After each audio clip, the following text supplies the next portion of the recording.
எனக்கும் கௌதம் கார்த்திக்குக்கும் கல்யாணம் ஆனதுக்கு அப்புறமும் அந்த ஒரு விஷயத்த நினைச்சு நான் ரொம்பவே வருத்தப்படுறேன்னு சொல்லியிருக்காங்க.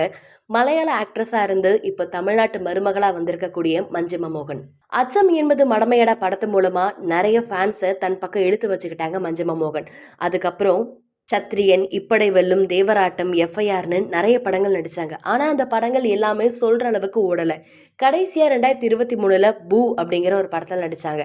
அதுக்கப்புறம் எந்த பட வாய்ப்புமே அவங்களுக்கு வரல. இத பத்தி அவங்கள்ட்ட கேட்கும்போது, ஒரு சிலர் தன்னோட உடல் எடை அதிகமா இருக்கு அப்படிங்கிற ஒரு காரணத்தினாலயும், இன்னொரு ரீசன் என்னன்னா தனக்கு திருமணம் ஆயிடுச்சு அப்படிங்கிற ஒரே காரணத்துக்காகவும் தன் பக்கம் எந்த பட வாய்ப்பும் இல்லைன்னு சொல்லி வருத்தப்படுறாங்க.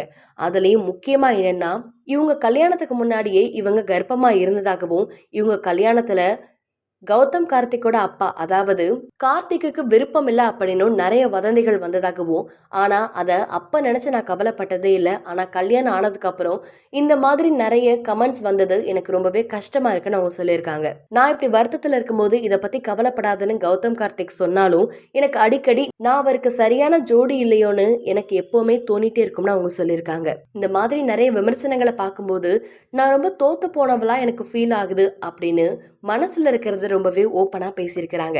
ஆனாலும் இவ்வளவு விஷயம் நடக்கும்போதும் கௌதம் எனக்கு ரொம்பவே துணையா இருப்பாருன்னு அவங்க இன்டர்வியூல சொல்லியிருக்காங்க.